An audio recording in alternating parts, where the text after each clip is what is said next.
Bismillahirrahmanirrahim. Di situasi politik saat ini, saya tidak akan memilih calon Nasrani dan saya juga tidak akan memilih calon yang lainnya atau golput. Karena saya ragu dengan kepemimpinan para calon saat ini. Apakah boleh tidak memilih golput? Adakah hukum golput dalam Islam? Dan satu lagi, apakah ada perintah anjuran dari Nabi untuk menggunakan peci penutup kepala? Ini sama-sama menyimpang sebenarnya. Baik, berkaitan dengan pertanyaan pertama. Ya, kita tahu sistem negeri kita ini demokrasi. Dan kita tahu demokrasi itu sangat berseberangan dengan Islam. Karena demokrasi itu dari rakyat, untuk rakyat, oleh rakyat.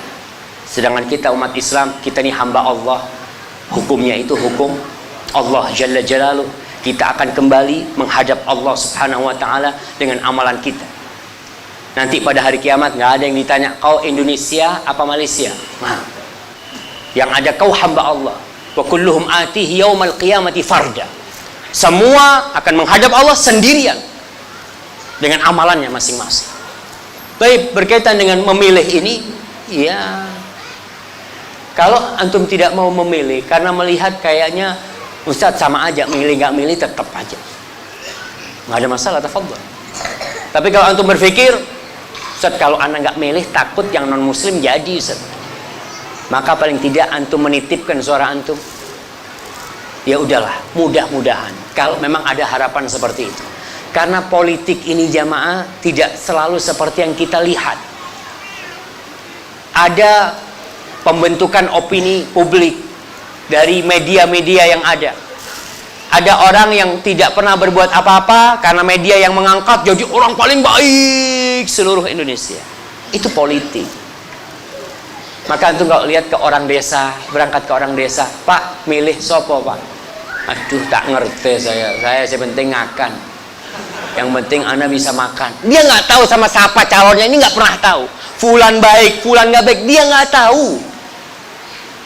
Makanya kalau di demokrasi ini kita lihat ada sebuah kezaliman. Masa suaranya seorang profesor sama dengan suaranya tukang becak? Masa disamakan sama engkau? Ini tukang becak nggak pernah kenal sama siapa yang bakal jadi pemimpin, tapi kau samakan. Sesuatu yang tidak sama kau samakan. Ini kezaliman jemaah. Makanya dalam Islam itu memilih udah majelis syura lah. Yang ada orang-orang yang sudah duduk, orang-orang yang memang ngerti, mereka berkumpul bersama, fulan ini layak enggak dipimpin. Kalau engkau harus datang ke kampung-kampung minta kau pilih saya ya, orang kampung ini tanya, sampean sopo? Saya kalau jadi saya akan bangun ini. Oh bener tak? Tadi sudah berapa kali orang kayak sampean datang ke saya dan yang diomongkan tidak pernah terjadi. Ya memang ini sistem yang ada, sistem yang menghambur-hamburkan uang. Kita lihat kita ini udah miskin, punya utang banyak, tambah lagi utang. Duit dihambur-hamburkan seperti itu. Kecuali kalau di Mas Kanjeng mau ngasih antum duit. Ya, kita dimunculkan isu-isu seperti ini. Ada orang yang bisa menggandakan uang macam-macam. Allah, masalah umat ini sangat banyak sekali. Bukan hanya Al-Maidah 51.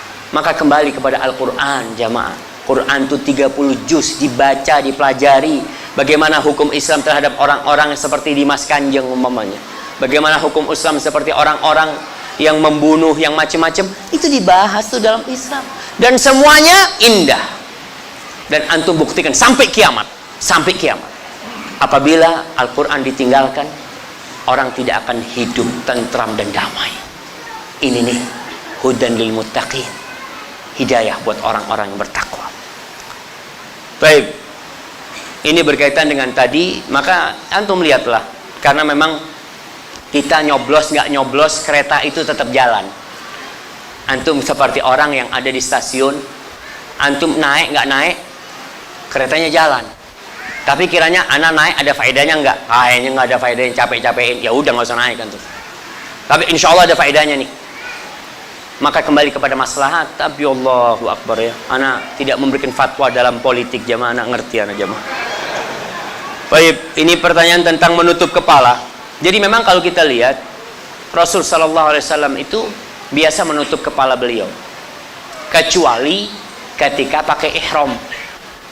Ketika pakai ihram itu nggak boleh pakai penutup kepala. Dan hampir di semua negeri itu, yang nggak sekarang ya, mereka semua punya penutup kepala. Jadi penutup kepala ini kembali kepada uruf sebenarnya, kembali kepada tradisi yang ada di sana.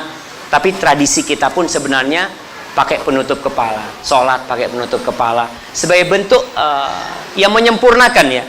Dan disebut muru'ah dalam Islam itu, seorang muslim itu meninggalkan hal-hal yang menyebabkan dia jadi jelek gitu. Jadi dilihat, antum semuanya sholat ke masjid nggak pakai kopiah. Di masjid itu kebetulan orang-orangnya semua pada pakai kopiah. Ketika antum nggak pakai kopiah, antum akan dilihat, opo sih? Apa susahnya pakai kopiah? Loh, kan tidak ada dalilnya pakai kopiah. Bukan masalah dalil. Ini masalah bagaimana menjaga kepribadian seorang muslim. Kalau memang tradisinya di sana pakai penutup kepala, ya kita pakai penutup kepala. Agar kita tidak ributlah sama saudara kita. Hadza wallahu a'lam bissawab.